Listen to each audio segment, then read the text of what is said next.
Magandang hapon sa inyong lahat. Ito po si Herbert Curia, author-promoter ng The Critics Promotion.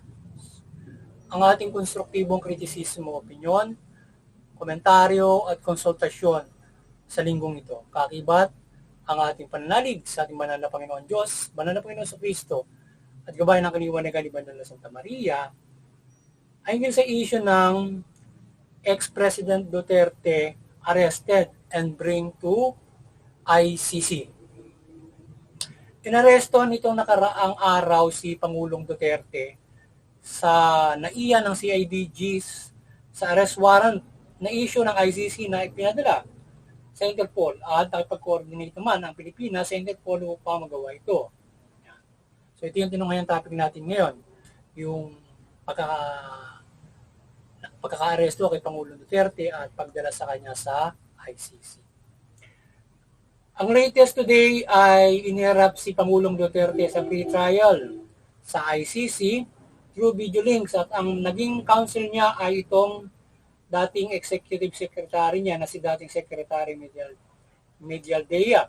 So ini-insist ni dating executive secretary Medialdea na nalabag ang karapatan ni Pangulong Duterte sa pag-aresto sa kanya at siya di umano ay parang na-kidnap sa kanyang bansa. So yun, naharap na sa kahapon. So nagkaroon na ng trial on President Duterte pagharap doon sa akusasyon sa kanya. So ngayon yung pre-trial ay pag-kumpirma pa lang yon ng kanyang katauhan at pag-reset noong confirmation at ilang mga discussion doon sa pre-trial na kung saan ay yun nga binabanggit din na secretary, yung former secretary Medialdea na parang nalabag yung karapatan. Kasi kung nalabag at naging depektibo yung mga aresto, mapapaliwala yung pagdadala sa kanya doon at mawawala yung kaso, mapapasura, ika nga.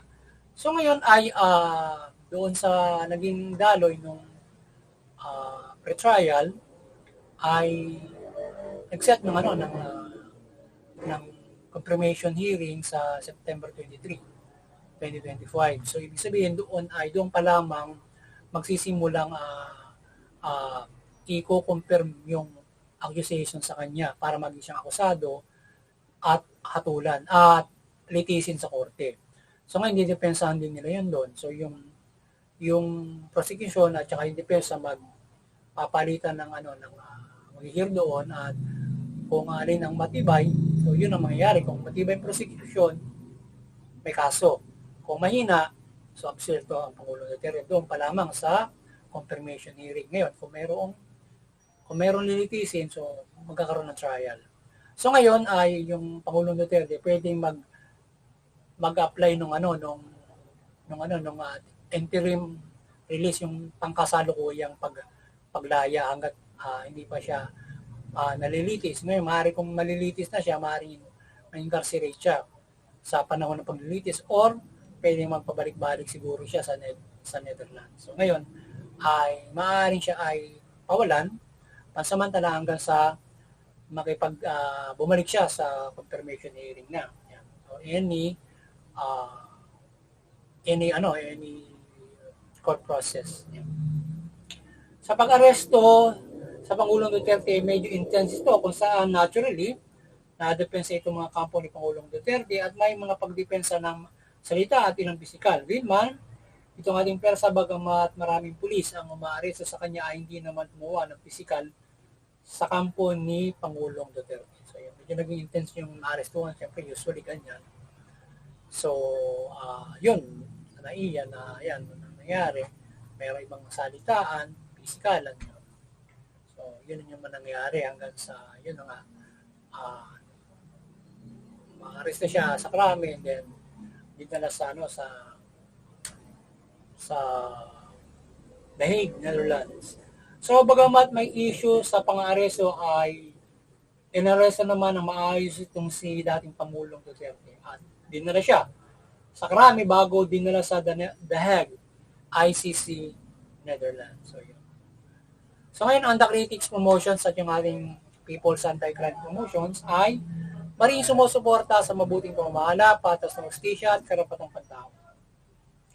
At sa isyong ito, na pagkarito sa pagpapaaresto ng ICC kay dating Pangulong Duterte para harapin ang mga akusasyon dito ng crime to humanity, ay ang ating boses dito ay fair justice at pagpapairal ng human rights upang mapatunayan ang katotohanan sa mga paratang at maibigay ang hustisya. So ito yung ating konstruktibong kritisismo at opinion at komentaryo o konsultasyon dito. So fair justice, pagpapairal ng fair justice dito. At yung ating ICC, pagpapairal ng fair justice at ibigay yung karapatan niya doon sa kay Pangulong Duterte. Even yung proseso ng ICC, ipagkaloob sa kanya kung maaari, kung ano yung dapat na may pagkaloob sa kanya.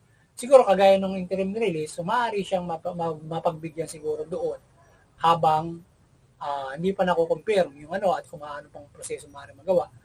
Pwedeng makamit niya siguro yun at maibigay yung ibang mga basehan para maibigay sa kanya yun. Kung saan siya ay matanda na rin, kailangan niya ng assistant, yung kalusugan niya, makikita naman ng ICC yun.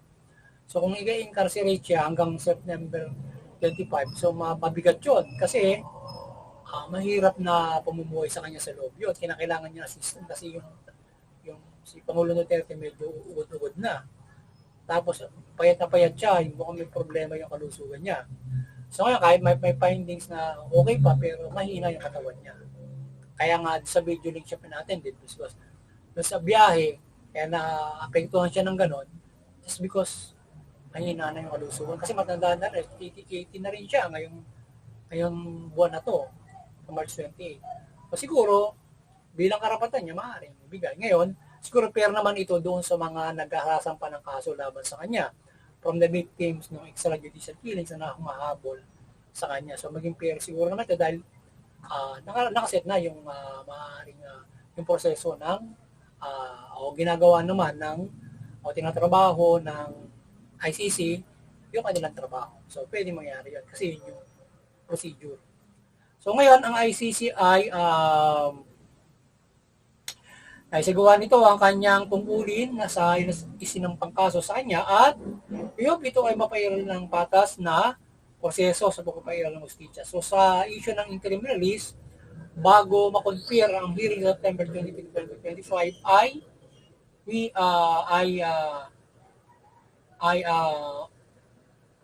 sa proseso na ito na maaaring maibigay kay dating Pangulong Duterte. So we hope yung prosesong ito ay maaaring maibigay kay Pangulong Duterte. So ang usapin ng kalusugan niya at katandaan at iba't ibang requisitos nito ay maaaring maibigay itong pabor na ito aside from yung iba pang mga requisitos para maibigay sa kanya yung interim release kasi dapat makasiguro sila hindi siya tatakas, hindi niya itatakutin yung mga complainant, mga tipong ganun. So magkakaroon ng syempre ng promise siguro na ganito, ganyan. But syempre yung kampo niya, nais niya na umuwi na sarado na, wala ng kaso. Kaya lang hindi umubra yung kanilang depensa doon sa pre-trial. Kaya may confirmation agad na nakasana. So maganda yon kasi kahit paano ay mailalahad nila doon sa confirmation yon. Aside from para mayroon yatang gustong iladya after a week si Secretary Major Bea, kung ano yan niya after a week na yung pre-trial i-postpone muna at after a week siya gagawin. So ngayon ginawa na agad yung pre-trial at isinat na agad yung confirmation. Siguro mas maganda yon kaysa doon sa susunod pang linggo mangyayari yung popostpone. So maaaring in the week ay maaaring makauwi na siya at kung mayroong pang dapat nilang sigurong pag-usapan doon sa ICC chamber. So pero naman na naharap niya ang paglilitis kung makonfirm ang kaso o akusasyon sa kanya na malaya siya at hindi i-detain sa ICC o i-custodial nila. So kung mahina naman ang kaso at ebidensya at na niya for crime to humanity ay maaaring tuluyan ng mapalaya siya kung ang confirmation hearing ay may basura yung reklamo. So pagdating ng confirmation hearing, kapag nanig yung depensa laban doon sa akusasyon, pwedeng hindi siya malitis doon. Or maaaring may pa-transfer dito sa Pilipinas. So siguro yun yung maaaring hilingin nung kampo ni Pangulong Duterte ay transfer dito sa Pilipinas yung hearing, or else dismiss na talaga siya roon.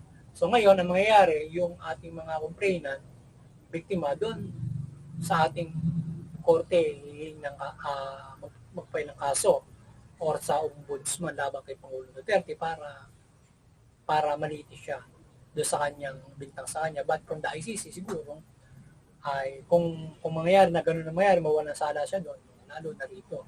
Pero ang mahalaga ay may prosesong nangyari at ginagawa yung ICC para pagtatanggol sa ating bansa, sa mga ganyang klase ng mga pangyayari. So, yun. So, the justice is fair. So, kailangan ay ito ay perali ng ating ICC. So, yun. So, siguro, ay ang dalangin natin, yung gabay ng Panginoon Diyos, Panginoon sa Kristo, ang fair justice doon sa pangyayari na sa isyong ito at umiral yung katotohanan, katarungan at kung dapat pa ba siyang papanagutin na ganun doon sa akusasyon sa kanya. O yun ay ang kagustuhan din ng Diyos para mangyari yun. So ngayon ay mayroon tayong ang Diyos ay gumagabay sa proseso nating mga sangkatauhan, mga bansa para umiral yung katarungan. So pinapayaran ng Diyos ang katarungan ngayon kung nagkamali ka, so harapin mo yun. Ngayon, kung gabayan ng Diyos yung kanilang depensa, ay maaaring mapalaya siya. Ngayon, kung ang gabayan ng Diyos, siyempre, ay yung humingi ng hustisya, ay kaya nga fair justice, ano ba yung dapat mangyaring hustisya? So, yun ang mangyari. So, muli, ang kaliwanagan ng ating banal na Panginoon Diyos, Panginoon sa sa banal na Espiritu Santo, gayon din ang banal na Santa Maria, ay magliwanag,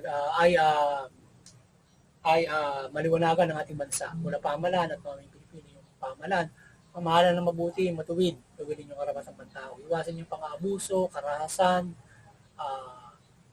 opresyon, katiwalian, korupsyon, at nang hindi kayo mapariwara at kayo ay mga pamahalaan ng mabuti at hindi nyo mapariwara yung mga tao.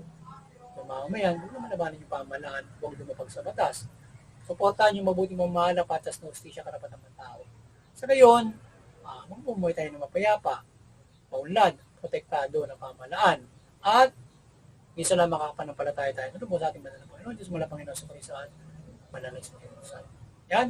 Muli magandang hapon sa inyo lahat. Sana patuloy tayong gabayan ng ating banal na Panginoon Diyos, pagpalain tayo at protektahan. Sama-sama tayong mabuhay ng ayon sa mabuting balita. Magandang hapon sa inyo lahat. At God bless you.